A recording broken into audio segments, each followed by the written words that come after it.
they're going to be talking about their production of Jim Cartwright's Road, which is to be an epic, I'm sure, in all sorts of ways. The director had actually chosen 4 pieces of music, and I was going to ask her what she wanted to hear first out of the outbreak. So which of the 4 tracks you've chosen, Jane, is it to be? Please, could we listen to the. Yes, please. Matt Johnson. Yeah. Yes, please. An 80s protest song, no less, from the coming up in a couple of minutes. This is an urgent appeal. Matt Johnson, a.k.a. the and Heartland, one of the great protest songs from the 1980s, when, as I was saying to the 3 people in the studio tonight, we thought we were divided then. How innocent we were. Speaking of innocence and speaking of tonight's guests, they're sat opposite me now in the studio. Very good to see you again. The 2 I've seen before. Nice to meet you. The person I've not met before. They are from my left to my right. They're going to introduce themselves because they have to work for a living. From my left to my right, come on. Oh, sorry, that's me.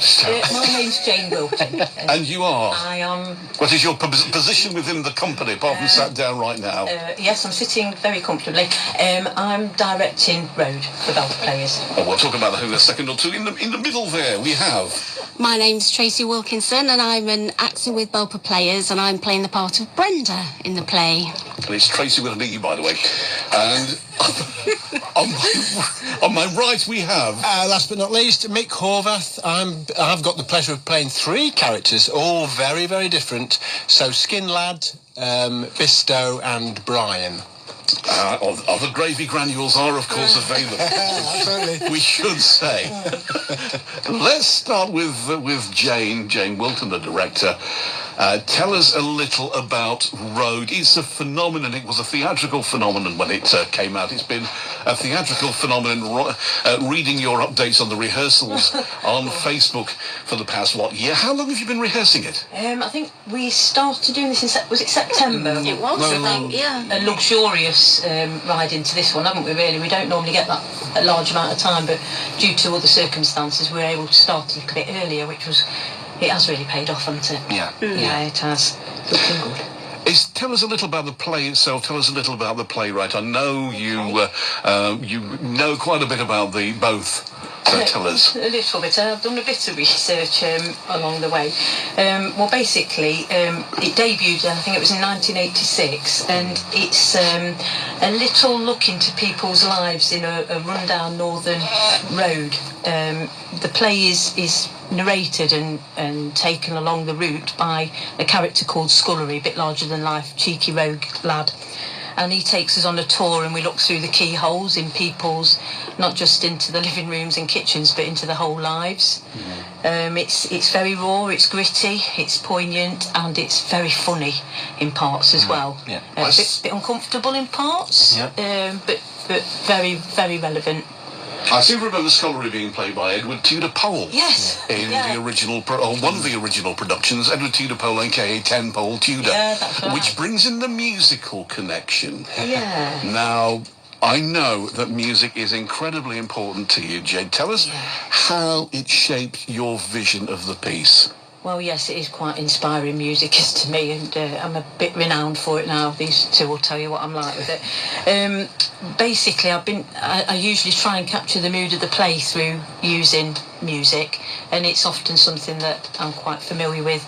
It doesn't necessarily have to be from the era, but if it fits the play, it tends to get used. I love doing that. So I look for the essence to be with the lyrics and musically. It needs to fit perfectly, and it does normally. So what I've done with this play is I've assigned a theme tune to most of the characters, and that was really to give them a little bit, not that they need any help, they are absolutely amazing, but it was just to give them a bit of insight into the character. So if they've got this theme tune, they can go along with that. I think that's worked anyway, yeah. Speaking of characters, let's bring in Tracey at this point. Tell us a little about your character and how you prepared for playing this role, what research you did and so forth.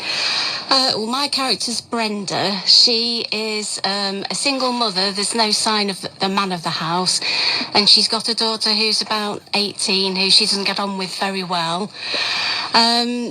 She's one of the few characters in the play that actually doesn't have a monologue. So the monologues serve the purpose of giving a character's backstory, a bit about the history and how they got to where they are and how they're feeling. But Brenda doesn't have a monologue, so everything you know about Brenda, you have to glean from the dialogue and the interaction with the other characters.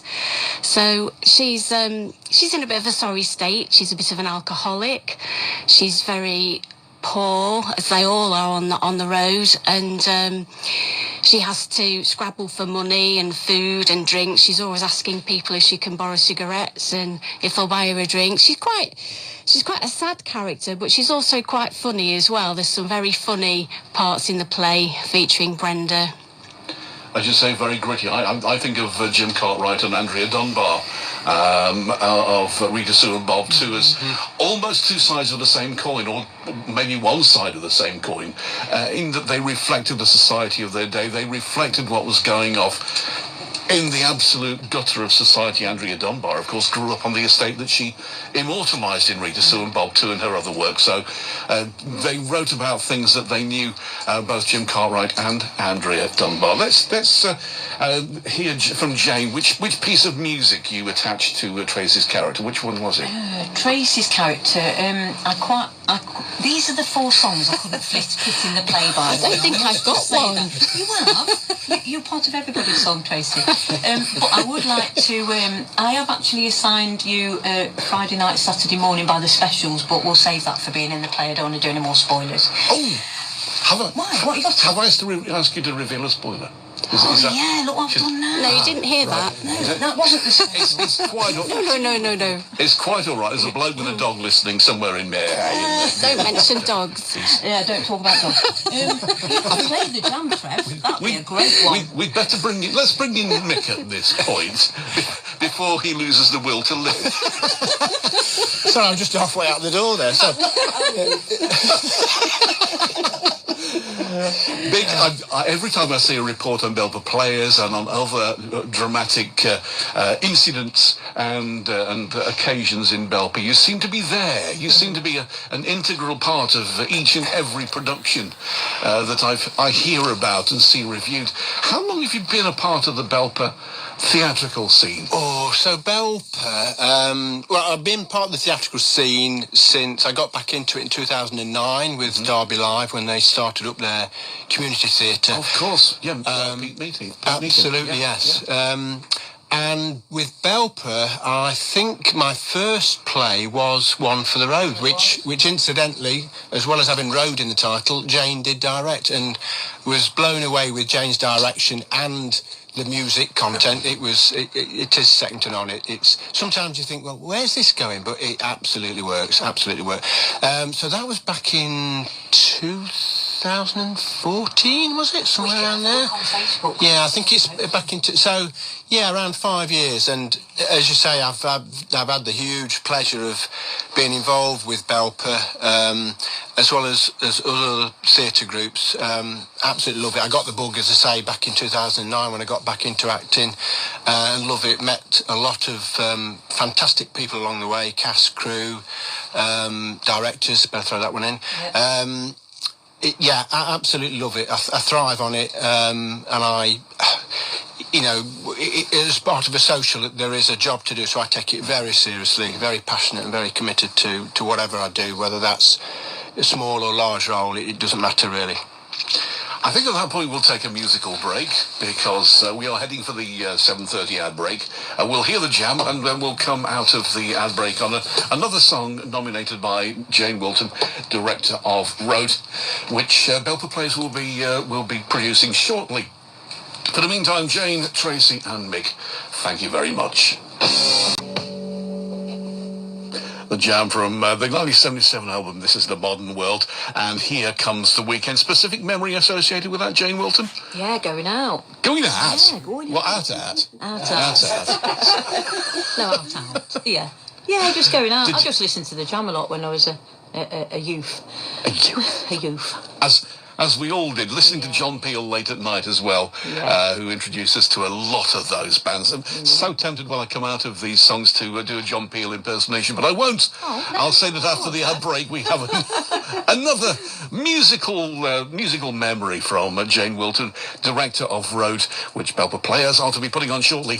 Stiff Little Fingers and Wasted Life. I should have got you to introduce that yourself, shouldn't I? No, it's all right. You do it. That's fine then. Yeah, I will do. I'm good with that. Stiff Little Fingers, Wasted Life after the ad break.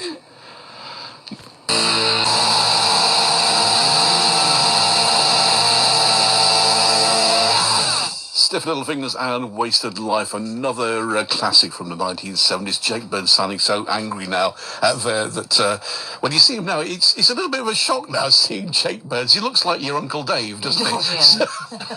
He looks ever so much like my Uncle Dave. Does he? Maybe it is your Uncle Dave and you've not realised yet. He's been leading an alternative life all these years. See, it's in the That's Jake Burns, yes. If you hadn't gathered, I'm joined this evening by Jane Wilton, Tracey Wilkinson and Mick Horvath from Belper Players. They're talking about their production of Jim Cartwright's Road, which is to take place, well, they're going to tell us when it's going to take place very, very shortly. Let's start with Mick right now. How are rehearsals going? Are you at the point you would like to be at this stage? Yeah, I mean, it's been, I'm sure Jane will say, it's been a difficult one because we were just saying off air that it's a huge cast. It's certainly the largest cast I've done other than ensemble work. I mean, there's 25-ish in the cast easily.